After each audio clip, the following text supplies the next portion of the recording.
This conference will now be recorded. Okay, Bismillah ar-Rahman ar-Rahim, nahmaduhu wa nusalli wa nusallim ala rasulih al-kareem, amma ba'd.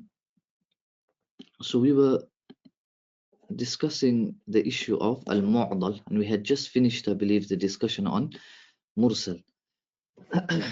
So we'll carry on with al-Mu'dal here. So Hafiz ibn Hajar defines al-Mu'dal, as we remember in the previous discussion as well, we came across in the actual text of Nukhbah, he says, he defines al-Mu'dal as in kana bi ithnaini fasa'idan ma'a tawali fahuwa al-Mu'dal. If there's a droppage two times in a row, twice in a row, then it's Mu'dal.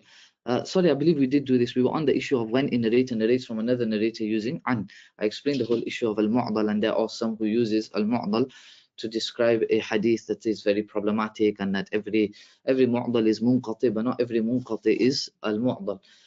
So we were on this discussion now, the issue of when a narrator narrates from another narrator using an.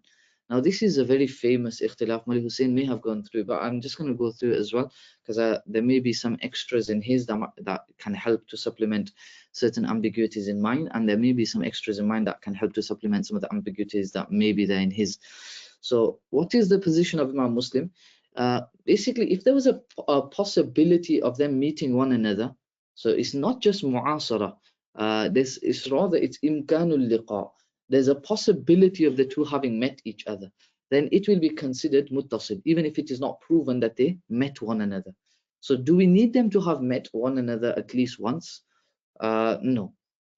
Imam Muslim is saying just as long as there is imkanul liqa, as long as there is a possibility of them having met one another, I will be happy. The opposition, whoever he's refuting, we don't exactly know 100%.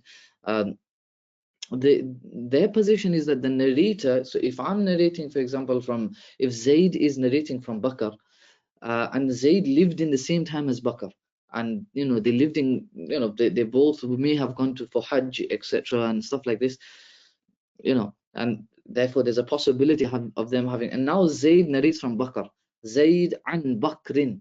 We don't have any proof of Zayd having met Bakr, but Zayd is now saying Zayd an Bakr.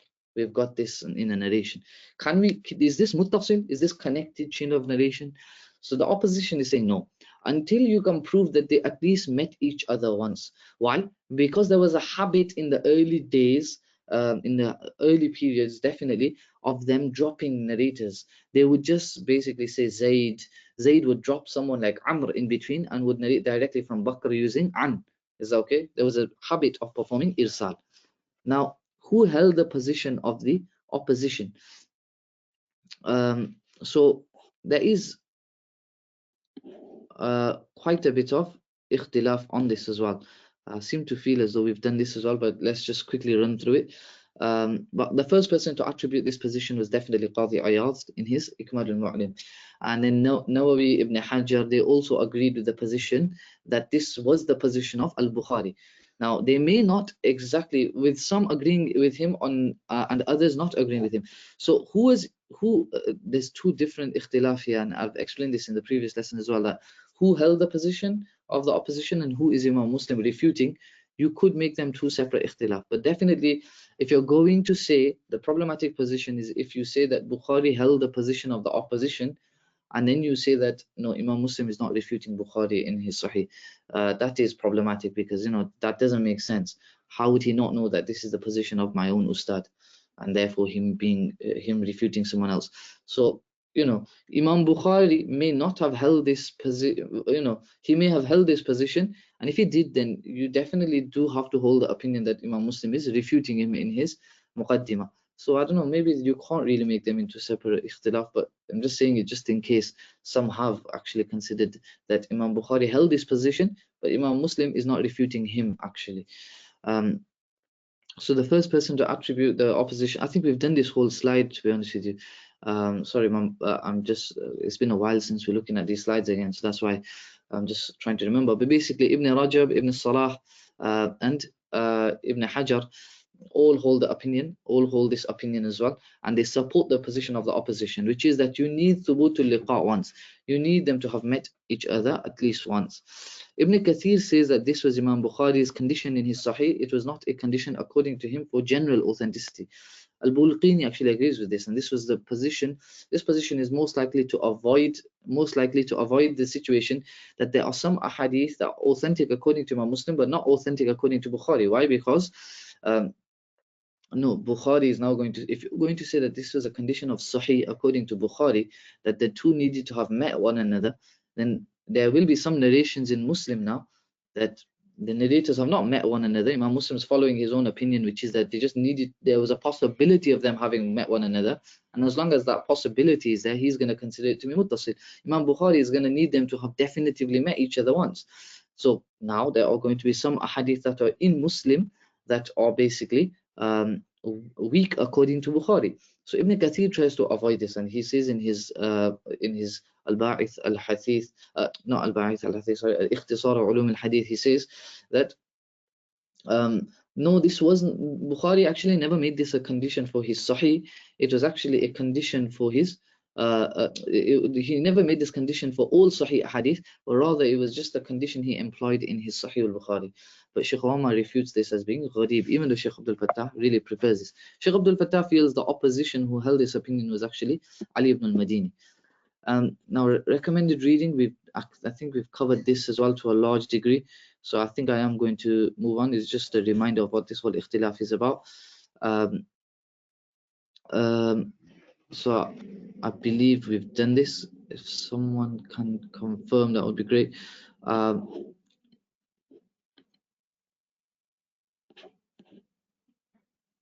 Yeah, so we have done this. Jazakumullah khairan. Okay, so we're on the next one. I thought so as I was reading this. Okay, so this is now where things get a bit interesting, and you'll have to try to make sure you're following this. It's really a bit confusing, but you're gonna have to try to understand it, inshallah. It's a lot of logical discussion here now, right? A lot of logical discussion, because we're trying to define, we're trying to arrange what are we going to define as the conditions of Sahih. We're trying to properly specify what will we define as Iqtisad. Our criterion for Sahih, we're debating over it. So Imam Muslim claims an ijma upon his position. Imam Muslim has essentially he's got three dalail. First one is ijma. Second one is there are certain ahadith that everyone agrees that they are authentic, but there are narrators in there who we 100% know that there's no establishment of them having met each other. There's only a possibility of them having met one another. It's not, there's no proof that they met one another, and everyone agrees that they're authentic. And his third one is what I've put the next one here, which is, he says, look, Imam Muslim says logically, he says, look, he tells his opposition, look, what do you want? Bakr, if he has a possibility of having, if Zayd has a possibility of having met Bakr, I'm going to accept it, all of their narrations, Zayd and Bakr. If there's 500 of them, I'm going to accept all 500. Just because there's a possibility of them having met one another. Look at what you're demanding. You're demanding that there are 500 narrations wherein Zayd narrates from Bakr using an. I need Zayd to have met Bakr just once. Just once. Why did you say that? Why? Because there was a possibility of irsal. There was a possibility that he is dropping someone between himself and Bakr. Zayd is dropping someone, right? So that's why you said, oh, they have to meet once. I have to have proof that they met at least once. So Imam Muslim is saying, look, even if they met once, Zayd could still drop Bakr, isn't it? Hasn't he narrated from him 500 times? Have you got proof that they met 500 times? No. So you are going to have to essentially demand Zayd all the time now says Haddathana Bakr, Haddathana Bakr. He just doesn't use an. You are going to have to drop an completely. No regard for an. You are going to have to reject all narrations that have an within them. And you're going to reject so many ahadith. Why? Because you are being petty. You are saying, I need them to have met one another. So if they, why do they need to have met one another? Why do they have to need to meet one another? Oh, because the possibility of irsal is still there. So Imam Muslim is saying that, you are so suspicious. You apply the possibility of irsal so widely, and so, like, you're so, how can I say, you're so paranoid.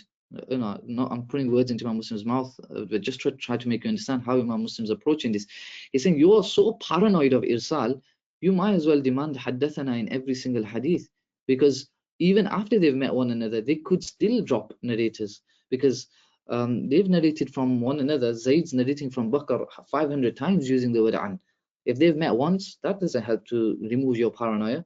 You're going to have haddathana uh, all the time. So Imam Muslim is basically saying that. Imam Muslim also states that, look, the possibility of irsal, yeah, so that's the second one. We've come across the three dalail now, right? So if you read them now, Imam Muslim states that the oppositionist approach would lead to the rejection of ahadith which are unanimously agreed as being authentic, even though it is not known if some of the narrators heard from their teachers. As in, it's not known if they met, like al-liqa or sama is found. Imam Muslim also states that the possibility of irsal will not go away just by them meeting once. Rather, even if they have met, thubutul liqa, the narrator may still drop him and narrate from the person above using an. So Zayd may have met Bakr once, but he might still narrate using someone in between. He might put someone between himself and Bakr. In the other 499 times that he narrates from him, and in the once he actually has met him, that's the one where he, just. So he said, Imam Muslim is saying you're being too paranoid. You can't be this paranoid that, even if there's imkanul liqa, they're living in the same time, they're regularly performing hajj, they could have met one another. You're still saying I need them to. Imam Muslim saying your paranoia is, you're now no longer removing doubt, you're actually getting paranoid. Ibn Hajar now responds in An-Nukhbatul Wafiyah. He says, look, do you know this situation that you have mentioned? He's saying to Imam Muslim that, you know, this situation that you have brought against the opposition, that, even if they have met one another, they could still drop a narrator. Even if they have met one another, they could still drop a narrator. He says that's not irsal, that's tadlis. And our whole discussion is not on tadlis, it's on irsal. And it's on ittisal, and what is irsal and what is ittisal? You started to bring tadlis into this. And what's tadlis? Tadlis is, according to Ibn Hajar, Ibn Hajar is saying it is when you've met someone and you narrate from that, you narrate from them now using an, that which you have not heard them say. So Imam Ibn Hajar is saying basically to Imam Muslim that, look, what did you say to us? You said to us that the possibility of irsal remains even after they've met. So Ibn Hajar is saying after they have met, if they now narrate and they drop the narrator, that's going to be called tadlis. And tadlis is out of our discussion. We are discussing with regards to a narrator who is not a mudallis. However, for many, quite long, people accepted this type of response from Ibn Hajar, but the counter response came quite early actually. In the Muqaddimah of Fath al-Mulhim, Muallimi also responds in Imaratul Qubur. He's saying, well, this is musadara al matlub.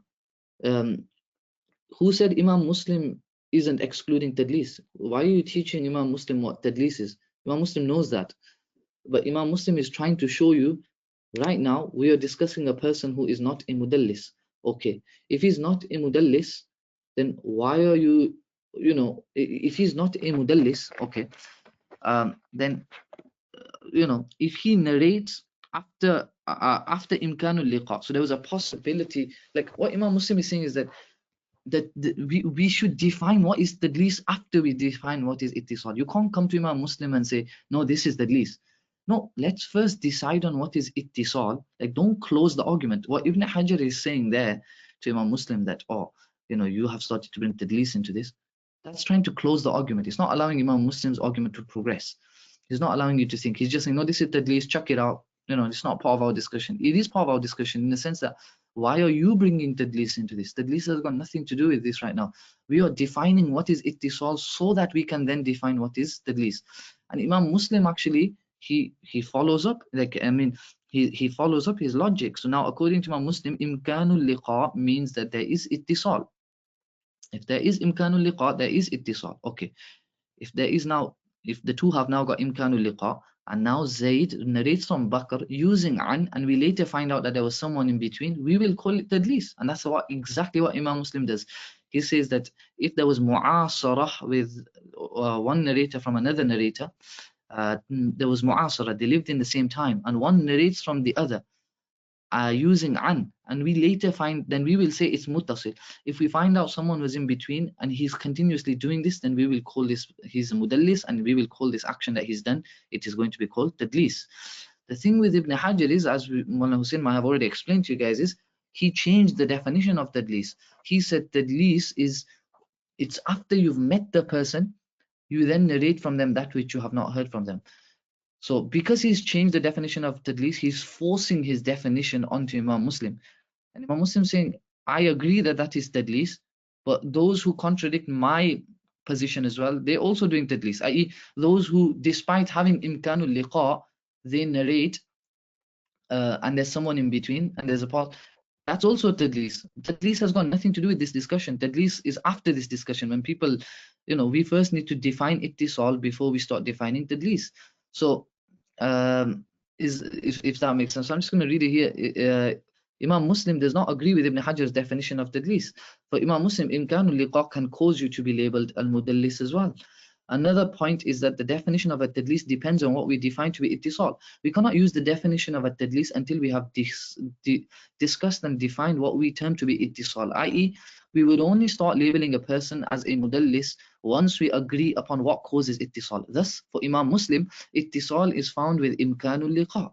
Thus, if now a person narrates from someone from whom there is imkanul liqa, so Zayd narrates from Bakr, and there was imkanul liqa between the two, and Zayd now narrates from Bakr using an, that which he has not heard from them using an, whilst creating a false impression, Imam Muslim will label him a mudallis.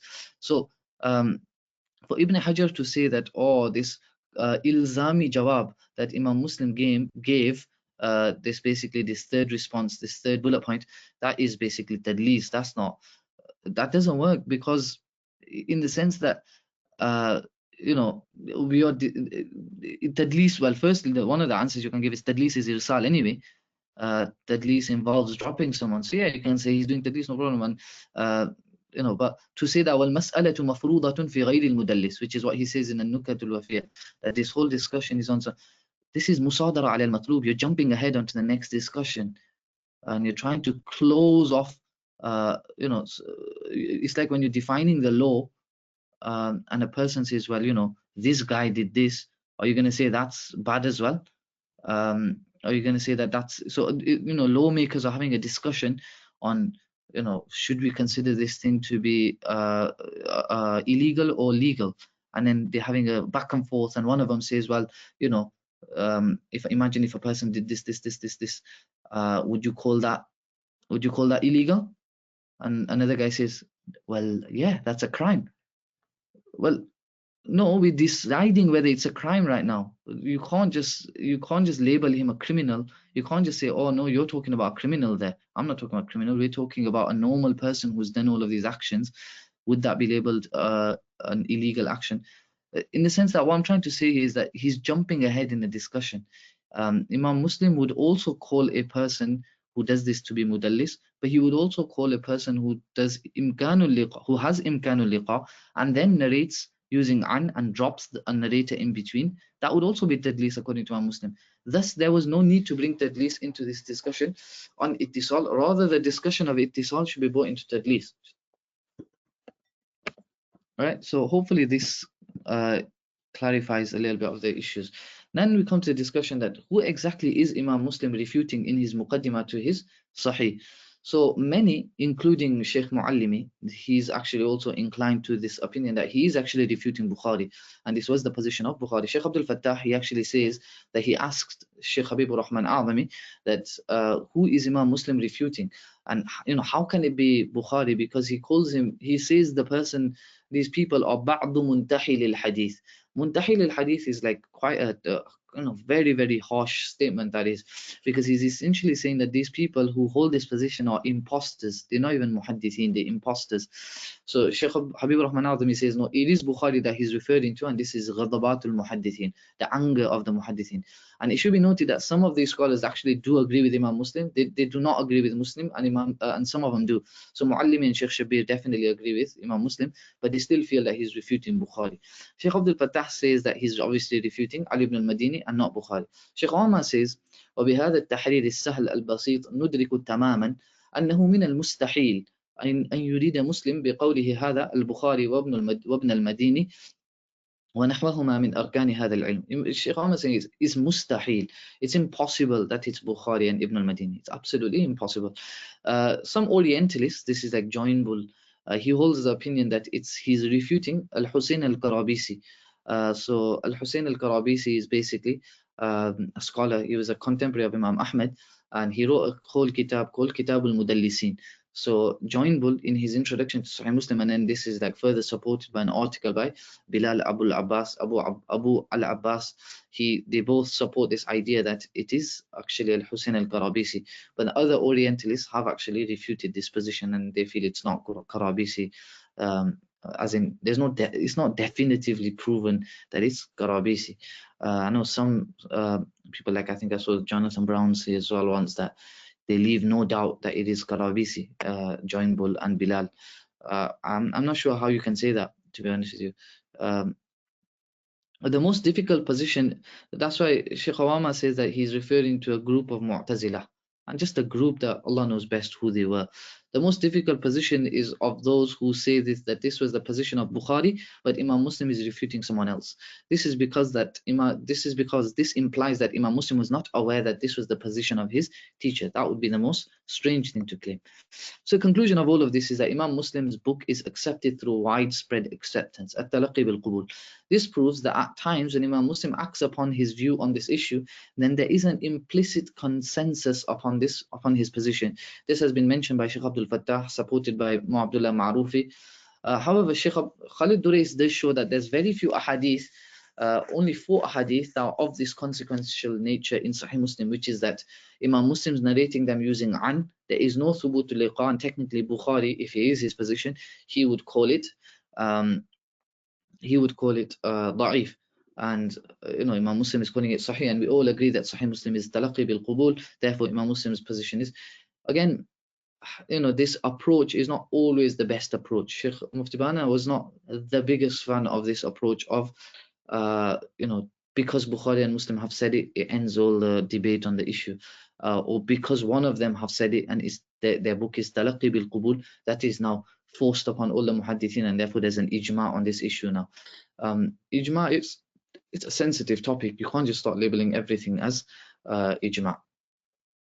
Ibn Hajar actually contradicts himself, and this is shown by Muallimi in his Imaratul Qubur. He says that, in the issue of when a tabi'i narrates from a mubham sahabi. So let's just say a tabi'i narrates from anna rajulin min as-sahaba. When he says that if the tabi'i is not a mudallis, we will consider the narration as muttasil. So let's just say a tabi'i definitely, Abu Hanifa is considered a tabi'i. So as long as Abu Hanifa is not mudallis and he narrates from an rajulin min as-sahaba, then Ibn Hajar is considering it to be muttasil. I mean, that's the zahir of his kalam. This is, even though, let alone thubutul liqa, even imkanul liqa is questionable, as the tabi'i may not have lived during the same era as that particular sahabi, such as Abu Hanifa and Abdullah ibn Mas'ud. Abdullah ibn Mas'ud passed away over 100 years before Abu Hanifa. Not over 100 years, but like very much earlier than Abu Hanifa. So there was not even imkanul liqa, never mind thubutul liqa. I mean, any time you've got tabi'i saying ana rajulin min as-sahaba, I ask you, when are you ever going to get thubutul liqa of it? You don't even know who this sahabi is. We don't know who the sahabi is. That's why we're saying he's mubham. I mean, if we found out who the sahabi is, we would say this hadith is no longer got a mubham narrator in there, because we know it's actually Anas ibn Malik. This rajulin min as-sahaba is actually Anas ibn Malik. But it's when we've got ana rajulin min as-sahaba, we're still considering it muttasil, even though I ask you, how are you ever going to get, if you've got Zayd and Rajul, how am I ever going to prove to you that Zayd met Rajul? I mean, we don't even know who Rajul is.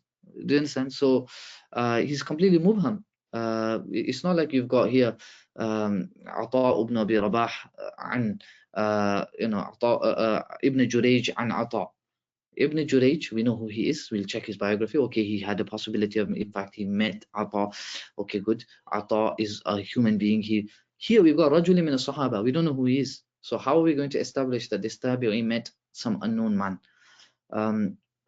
Anyway, another point is that if we take the approach of Imam, so this is what Ibn Hajar says, technically that contradicts his own position on Mu'an'an. If we take the approach of Imam Muslim, Shaykh Hatim's summary of what would be the ruling of when a narrator narrates from another narrator with whom he has only imkanu liqa using an is as follows. So Shaykh Sharif Hatim's got really very, very beneficial book called Al-Mursal al-Khafi wa alaqatuhu bit-tadlis. Is a tremendously beneficial kitab, filled with fawaid and stuff as well. And he really, really did a deep dive on this issue. They're all mulahadat on the kitab. Mulahadat in the sense that I feel he doesn't focus as much as I would have liked him to on the idea of iham, that tadlis has, that which we're going to come to just now when we come to tadlis has iham within it. If there's no iham, if there's no false impression, it's not going to be called tadlis. He indicates towards it at times, but he doesn't really drive home that point, as well as Sheikh Shabir Ahmad Usmani and some of the others. So he comes up, but he does come up with a really nice three categorization for it. So if now you got Zayd narrating from Bakr using an, we've got three scenarios. Al-qubulu mutlaqan. In the first scenario, we'll accept it in general. وَحَمْلُهَا عَلَى الْإِتِّصَالِ. And we will assume that it's muttasil when we don't know that there's any تدليس الإسناد that is occurring. If we don't know إذا لم يعرف عنه شيء من التدليس. So if we don't know Zayd to be a mudallis, and he now narrates from Bakr using an, and there's only imkanul liqa, we should accept it. We should accept it in general. The second scenario is we will have to الرد مطلقا. We will have to break it. We will have to consider it to be a rejected narration, or like da'if, slightly weak obviously, لأنه منقطع, because there's a breakage in the chain of narration until Zayd says explicitly حدثنا بكر. Why? Because Zayd is known to be someone إذا كان معروفا ومشهورا بالرواية عمن سمع منه ما لم يسمع منه موهما أنه سمع منه. So if we now notice, tadlis is of two types, isn't it? Tadlis, as we're going to come to just now in the chapter of tadlis, and you may have done it with Mullah Hussein, it's when you have a possibility of having met someone, you're in mu'asarah, you've got mu'asarah with that person, and you narrate from him that which you have not heard from him. Is that okay? So, riwayatul rawi amman asarahu ma lam yasma' minhu. Is that okay? And then the second type is riwayatul rawi amman sami'a minhu ma lam yasma' minhu. Now you narrate from someone who you have heard other narrations from, but you now narrate from him in a narration which you have not heard directly from him, and you use an. So in this second and more serious type of tadlis, this is like a harder one, we will completely reject it until you do tasrih bis sama.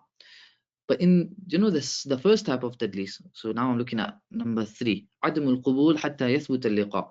And this is something that I will have to say Sheikh Sharif Hatim came up with it from his side, from his own tajriba and experience, and it is very beneficial, because it makes sense, right? Which tadlis is worse? Tell me which. If I could ask you right now in the comments, just say, if I right now said one of the people I've met is Mufti Shabir Sahab, let's just say, right now I say an. I do an from Mufti Shabir Sahab, and I've actually not heard it from him directly. I'm actually hiding someone in between. And there's another scenario where, if you remember, Sheikh Abdul Fattah passed away quite late 90s, and I was kind of alive in the first, but I was like 5 years old, so never really even heard about him or even aware of his existence. So if I now say an Sheikh Abdul Fattah, even though, so we had mu'asarah, me and Sheikh Abdul Fattah have had mu'asarah, just as many of you may have had as well. If I say an Sheikh Abdul Fattah, and there was actually someone in between me and Sheikh Abdul Fattah, or if I say an Mufti Shabir, and between me and Mufti Shabir there is someone, Halanki Mufti Shabir is someone I've done sama from, someone I meet every day, in Darul Ulum. Which one is worse? Which one is worse? Like, which one is like, I've done something really, like I've created a really bad false impression? Any ideas? The one with Mufti Shabir, or the so Mullah Uwais is right in the Sheikh Abdul Fattah one. The Sheikh Abdul Fattah one is actually not as serious as the Sheikh Shabir one, right? And I know Mullah Hussein might have indicated towards this, about this whole idea that Muallimi gives, that in the Sheikh Abdul Fattah one you're doing iham of liqa and sama as well. in the Mufti Shabir Sahib one, you're doing iham of only, you're only doing iham of sama, because you have actually got liqa there.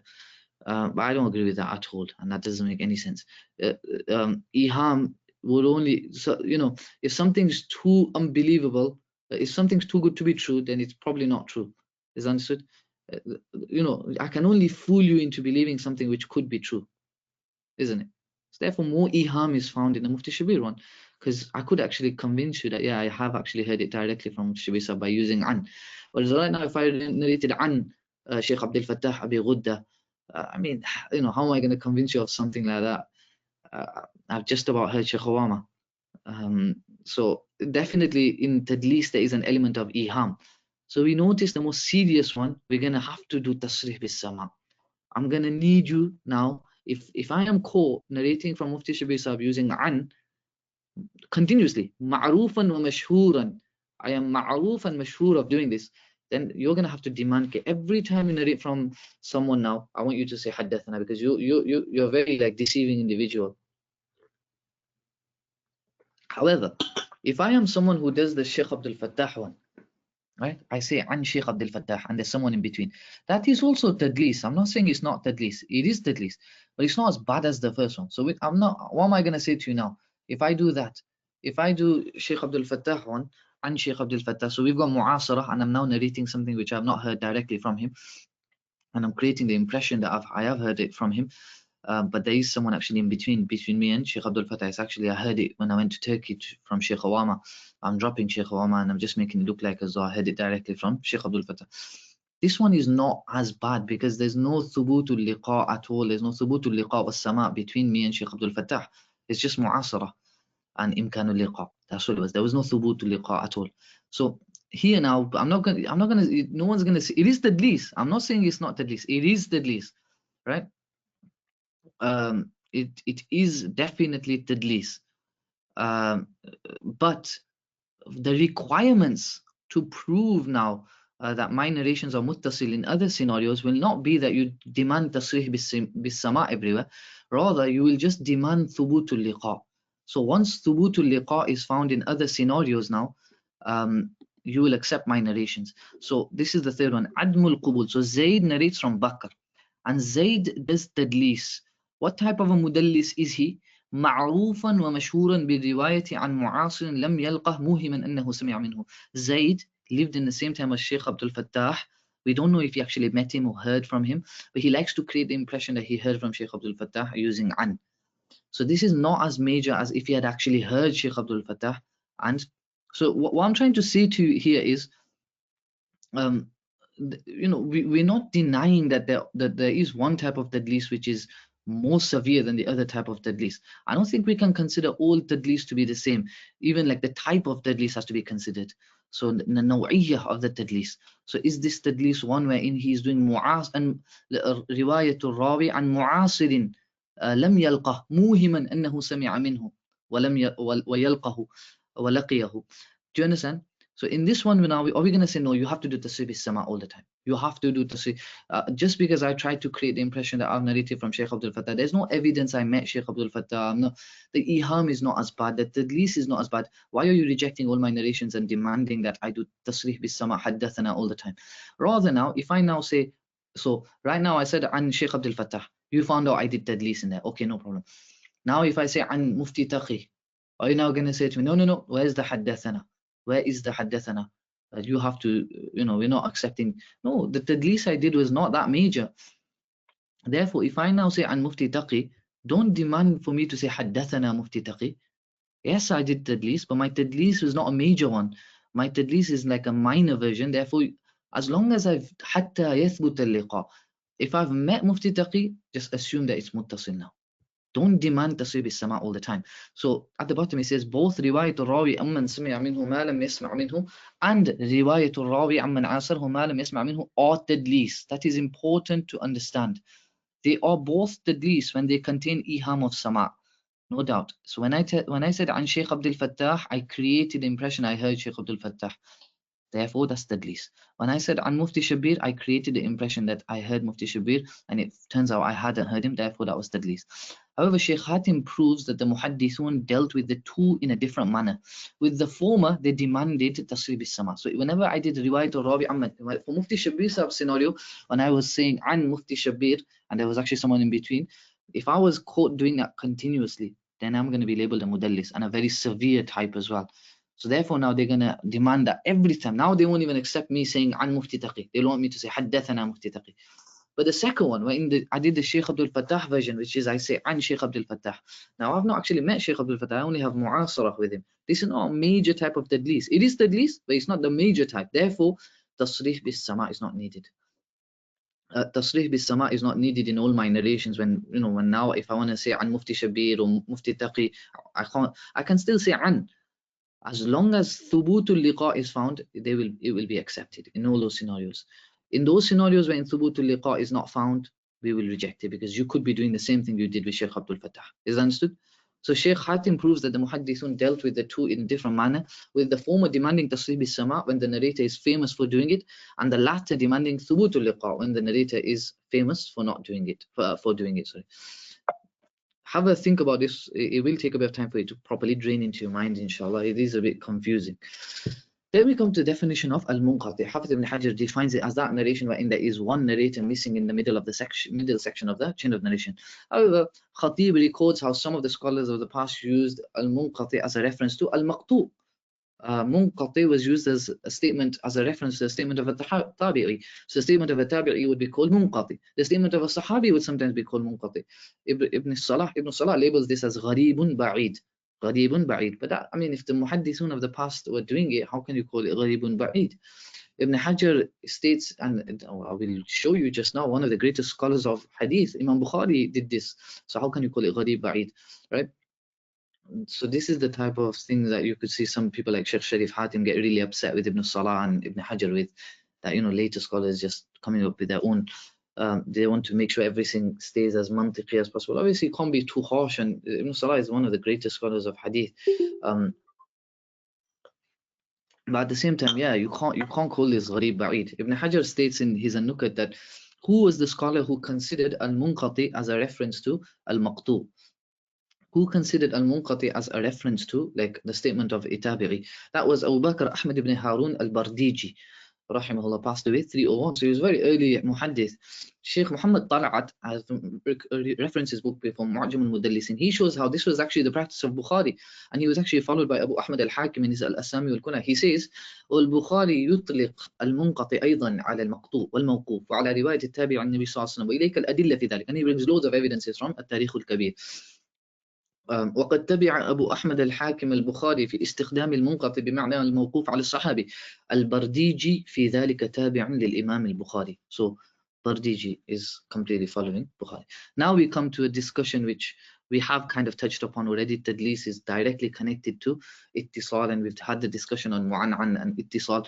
But tadlis, as we already know by now, is of two types: tadlis al-isnad and tadlis al-shuyukh. So what is tadlis al-isnad? And we've come across this idea that I've said it, Maulana Hussein has said it multiple times, on iham, giving false impression, is very, very important in tadlis. Mufti Bana said in class, Ar-Rukn al-Rakin fi tadlis huwa al-iham. That the main pillar in tadlis is iham. Now, tadlis al-isnad, according to Ibn Salah and Nawawi and most scholars, is when the student drops the name of a sheikh, A, from whom he has heard the hadith, and narrates directly from the person above him, B, using a word that gives the impression, iham, that he has acquired the hadith from that individual, B. And what could these words include? This includes the word an. So this individual, B, is someone whom the student has lived in the same era as. So he's dropped A and he's narrating directly from B, and him and B lived in the same time.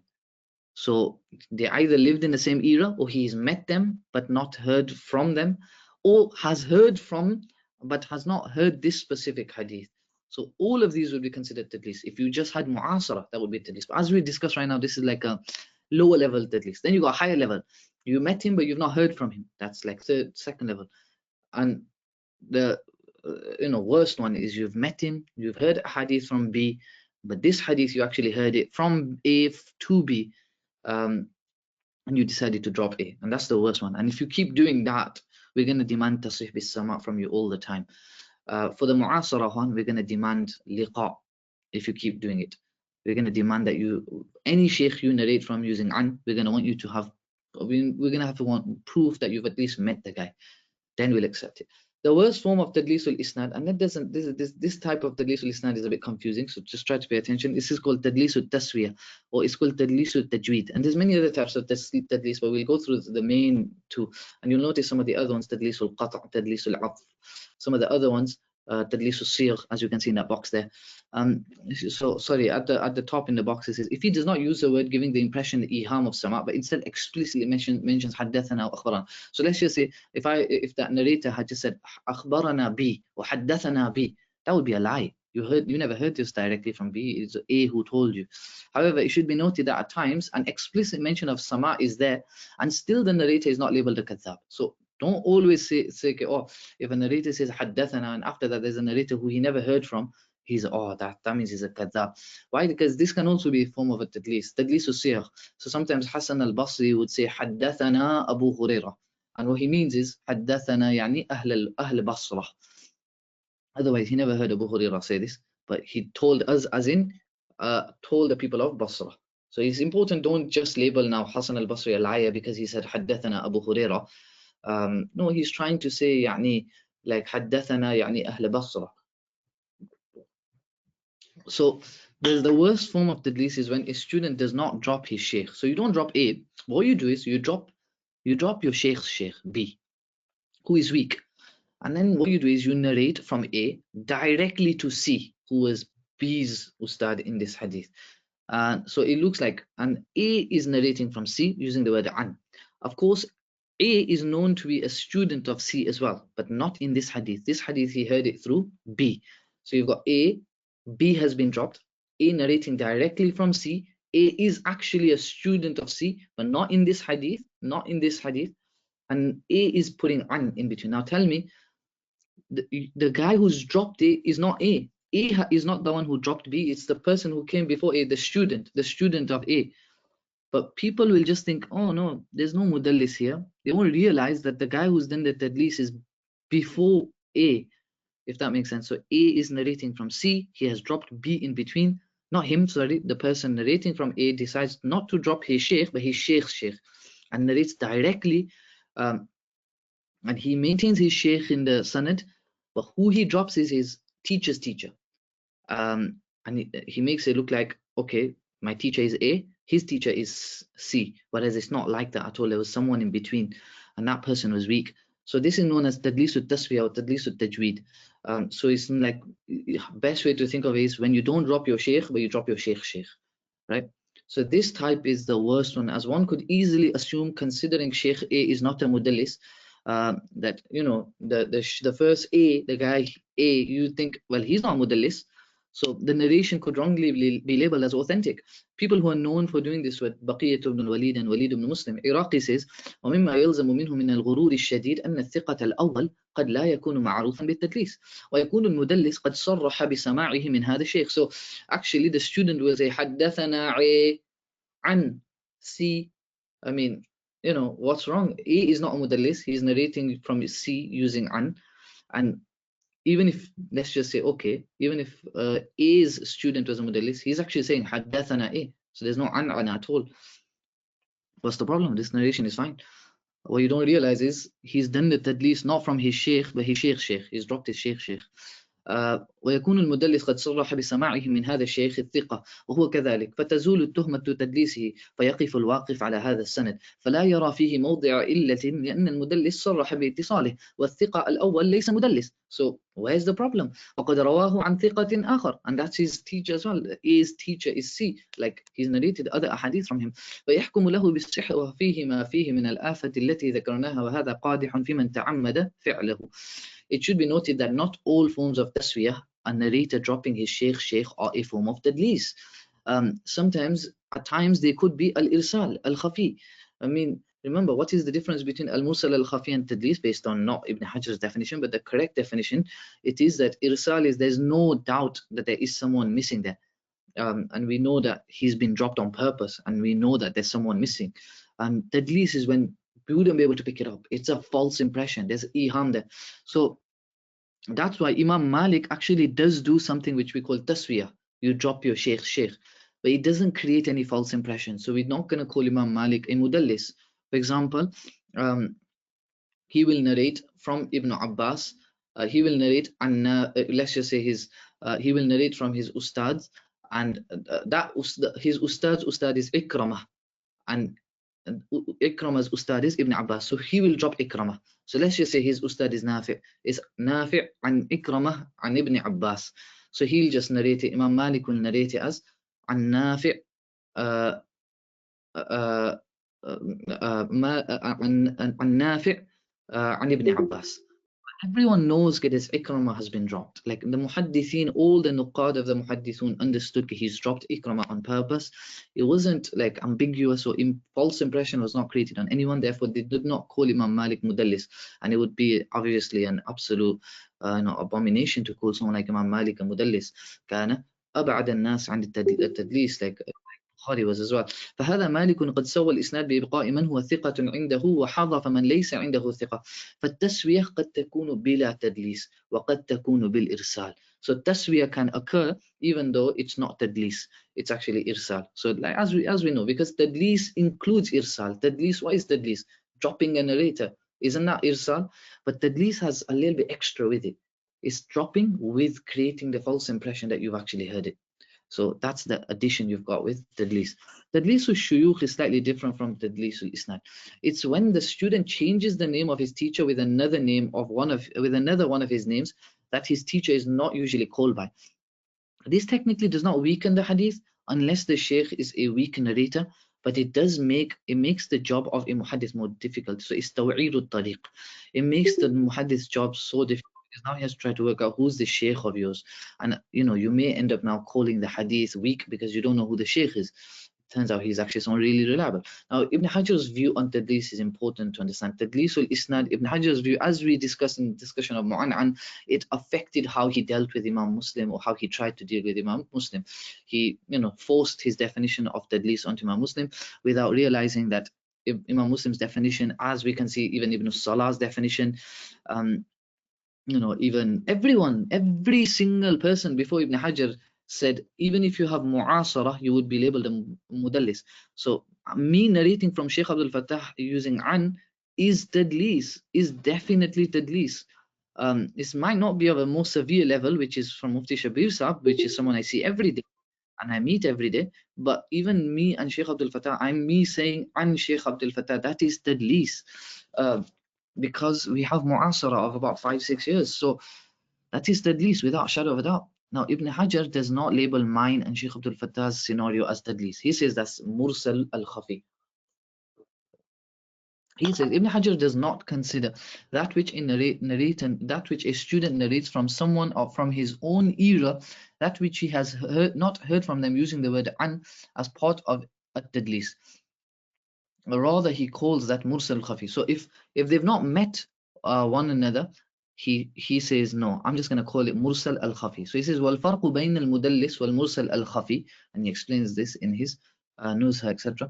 حصل تحريره بما ذكر هنا وهو أن التدليس يختص بمن روى عمن عرف لقاؤه إياه. فأما إن عاصره ولم يعرف أنه لقيه فهو المرسل الخفي. ومن أدخل في تعريف التدليس المعاصرة ولو بغير لقي لزمه دخول المرسل الخفي في تعريفه. Whoever says that tadlis includes mu'asara, then for him mursal al-khafi will also become tadlis. And that's exactly the correct opinion. So for Ibn Hajar to say was-sawab at-tafriqatu baynahuma, la. بل الصواب عدم التفرقة بينهما, and المرسل الخفي is the same as tadlis. Only thing is, it applies in the same scenarios as tadlis, mursal الخفي. The only thing is there's no iham. We know that there's someone missing, and in tadlis there's iham. So والصواب التفرقة بينهما. So there's no problem with Ibn Hajar making a distinction between, but it would be better if he had done it based on iham, that one has iham and the other one doesn't. ودل على أن اعتبار اللقي في التدليس دون المعاصرة وحدها لا بد منه إطباق أهل العلم بالحديث. So then he gives a dalil, and I'm going to discuss this dalil later on. So thus, at-tadlis, according to Ibn Hajar, is restricted to when a student narrates from someone whom he has met, al-liqa, or heard from, as-sama', that which he has not heard from them, using the word an. Sheikh Hatim states that he is the first to define at-tadlis and al-mursal al-khafi in this manner. Ma sabaqahu ahad. That's what he says. Interestingly, the only two people who you could say sabaqahu, or they give an impression of supporting Ibn Hajar's view, and it shows this is where Ibn Hajar got his idea from, was actually Bazzar and Ibn al-Qattan. So Ibn al-Iraqi says, he says, وقد حده غير واحد من الحفاظ بما هو أخص من هذا، وهو أن يروي عمن قد سمع منه ما لم يسمع منه، من غير أن يذكر أنه سمعه منه هكذا حده الحافظ أبو بكر أحمد بن عمرو بن عبد الخالق البزار في جزء له في معرفة من يترك حديثه أو يقبل، وكذا حده الحافظ أبو الحسن علي بن محمد بن عبد الملك ابن القطان في كتاب الوهم والإيهام. قال ابن القطان: والفرق بينه وبين الإرسال هو أن الإرسال روايته عمن لم يسمع منه انتهى. ويقابل هذا القول في تضييق حد التدليس. So there's another group, they felt التدليس is Ibn Abd al-Barr mentions in his Tamhid that أن التدليس أن يحدث الرجل بما لم يسمعه. So you can see Ibn Abd al-Barr is saying tadlis is basically irsal. Tadlis is irsal, and he's making it very vague now, very, very wide. You know, if you drop any narrator, that's called tadlis. Whether you create iham or no iham, nothing. So that's why Ibn Abd al-Barr says, فما سلم من التدليس أحد لا مالك ولا غيره وما ذكره المصنف في حد التدليس هو المشهور بين أهل الحديث. وإن so Ibn Salah clearly mentions موهما أنه سمع منه. Iham is important. وإنما ذكرت قول البزار وابن القطان لئلا يغتر بهما من وقف عليهما فيظن موافقة أهل الشأن لذلك. So you know, Iraqi says don't get deceived by Bazzar and Ibn al-Qattan's opinion. Obviously, ironically, his own student Ibn Hajar, he, you know, if you were to go by his words, wallahu alam, you know, you could say he went with those same opinions, and he actually responds in Nukat saying ولا غرور هنا بل كلاهما هو الصواب كلامهما, I think you should say كلامهما هو الصواب على ما يظهر لي. That's what Ibn Hajar says. So Ibn Hajar actually goes with the same opinion that Iraqi says, is I don't want to deceive, don't get deceived by it. Essentially, Ibn Hajar's idea of separating at-tadlis and al-mursal al-khafi seems to be coming from Ibn al-Qattan.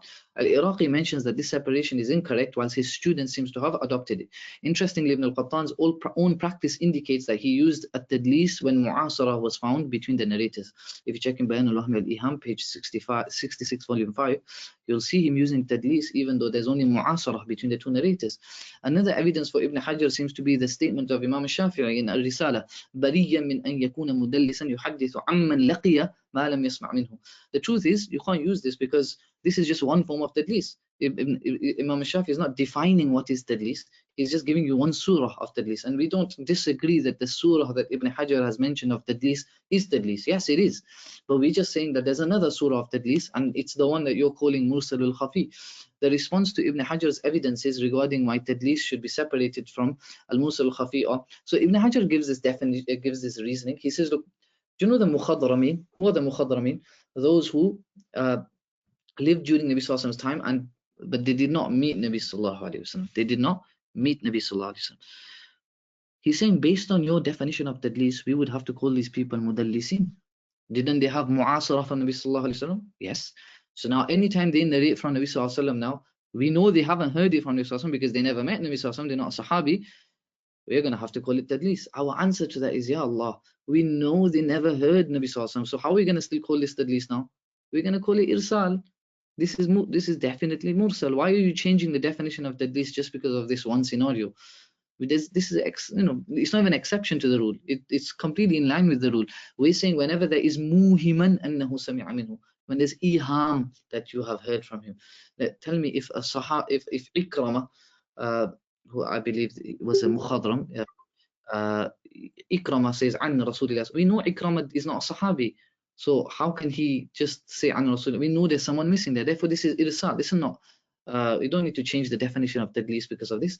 So the first response is, it is well known that the mukhadramin did not meet the Prophet also. So basically, Ibn Hajar changes his definition and he differentiates between tadlis al-isnad and mursal al-khafi in this changing of definition.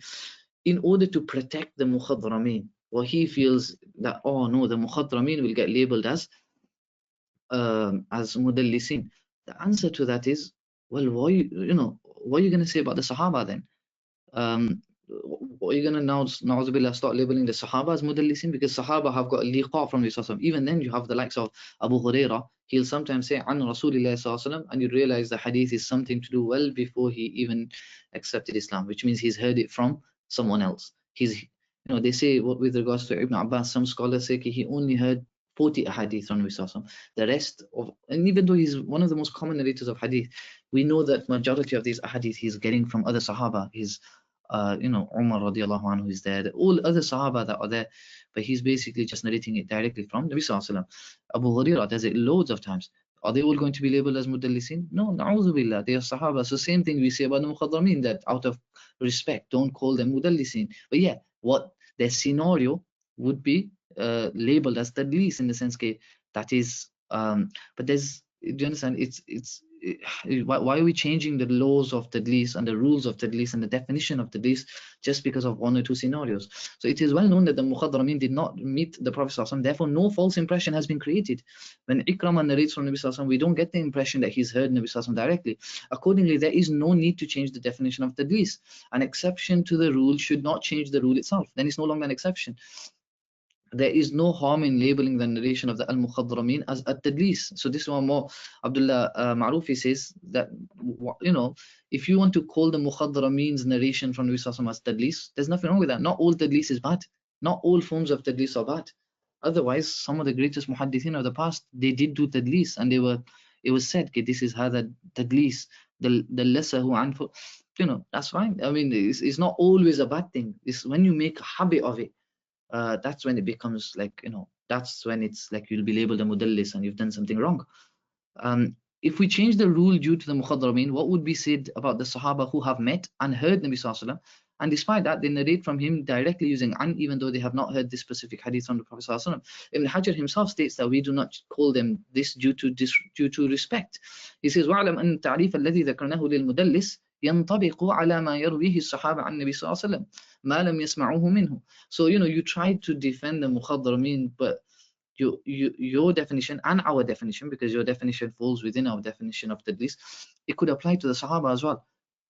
But are we now going to change our definition of that tadlis as well? That definition should be changed as well, because Sahaba come into it. No, وإنما لم يطلقوا عليه اسم التدليس أدبا. So therefore, don't call the mukhadrameen as mudallisin adaban, but don't change the definition of tadlis. على أن بعضهم أطلق ذلك. And then he actually says that Shu'bah, كان أبو هريرة رضي الله عنه ربما دلس. He actually said كان أبو هريرة رضي الله عنه ربما دلس. The truth is, Shu'bah never said this, right? Muallimi shows this, and it's Sheikh Sharif has a full discussion in his Al-Musul Khafi that is not true. But nonetheless, والصواب ما عليه الجمهور من الأدب في عدم إطلاق ذلك. So if they said adaban, you shouldn't, the same could be applied to the mukhadrameen. Why are you changing the definition of tadlis to because then the Sahaba issue will pop up, and there you said adab, why not just say adab here and avoid changing the definition? Even the mukhadrameen, we notice that it's only when they narrate directly from Nabi Sallallahu Alaihi Wasallam that we don't call it tadlis. Otherwise, if they narrate also from people who lived in the same time as them, and it's not something they heard directly from them, even the mukhadrameen, you have some scholars calling them mudallisin. Even the mukhadrameen, when some of them have narrated from certain Sahaba, so Ibn Hajar said no one called the mukhadrameen a mudallis. The truth is, some of them did that, because sometimes they narrate from certain Sahaba who they have not met, but they've got mu'asara with them. The scholars call it tadlis, thus proving the idea that mu'asara is enough to create iham, unless it is explicitly known that they did not acquire the hadith from the Shaykh, as is the case with the mukhadrameen narrating directly from the Prophet ﷺ. In no false impression is created, no iham is there. So if you look at Jubair ibn Nufayr ibn Malik, Shaykh Hatim writes, فَثَبَتَ بِذَلِكَ أَنَّ الْمُخَضْرَمْ فِي رِوَايَتِهِ عن So check the biography of Jubair ibn Nufayr ibn Malik. He's labeled a mudallis from certain Sahaba. He's a mukhadram. Despite that, he's called a mudallis because he narrates from certain Sahaba. He lived in the same time as them, he never met them, but he's still called a mudallis because he narrated from them using an, and he had not actually heard this hadith from them. but he had not met them either. The only thing we had was mu'asara. And still he was called a mudallis. So it tells you that, فثبت بذلك أن المخضرم في روايته عن معاصرة لم يلقه غير النبي صلى الله عليه وسلم يوصف بالتدليس حتى عند المتأخرين من أهل الحديث. Right, so this brings us to the end of like this tadlisul isnad and tadlisus and mursal al-khafi discussion. Mursal al-khafi will come back later on as well, but we'll inshallah on Monday we'll try to discuss some of the. We might have to have a lesson on Wednesday as well, Monday and Wednesday, but we'll decide inshallah. But on Monday we'll discuss this. Why would you do tadlisul shuyukh? What is the ruling of a mudallis? And then all of these discussions. We've got about 3-4 sides left inshallah. We'll just cover them on Monday and move on to the next slide as well, and then decide if we need to do Wednesday lesson as well, inshallah ta'ala. If there's any questions.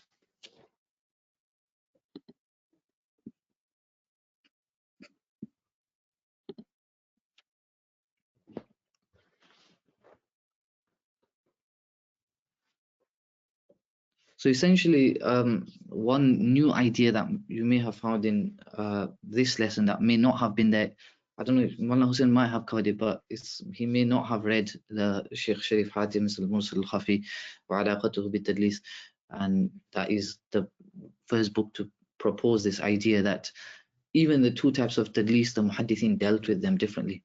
So as we know, tadlis is when you narrate from someone who you have heard, and this thing you've not heard from them, this hadith, or you live in the same time as them.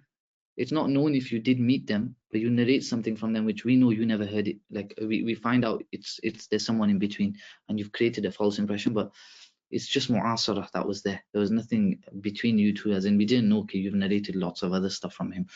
So these are two types of tadlis, and clearly the first one is more serious. Like me narrating from Mufti Shabir Sahab saying an is more serious than me narrating from Sheikh Abdul Fattah saying an. Both are tadlis, but both would be dealt with differently. And that was proposed by Sheikh Sharif Hatim, and it does make a lot of sense. It does make a lot of sense, which is that now the Mufti Shabir Sahab one is well dangerous. That's if I keep doing that, none of my narrations of an should be accepted until I say haddathana or akhbarana. I cannot now be trusted with even Mufti Taqi Uthmani. I cannot even say an Mufti Taqi. I have to say akhbarana Mufti Taqi. I have to say haddathana Mufti Taqi, because I'm doing tadlis, the worst form of tadlis, which is the one I said. But it depends. Have I been continuously doing that, or just once or twice? Once or twice will be overlooked. As for the other type, the Sheikh Abdul Fattah one, if I did that continuously, I keep narrating from people who I have mu'asarah with, but I've not actually got liqa with them, and I create the impression that I have heard from them.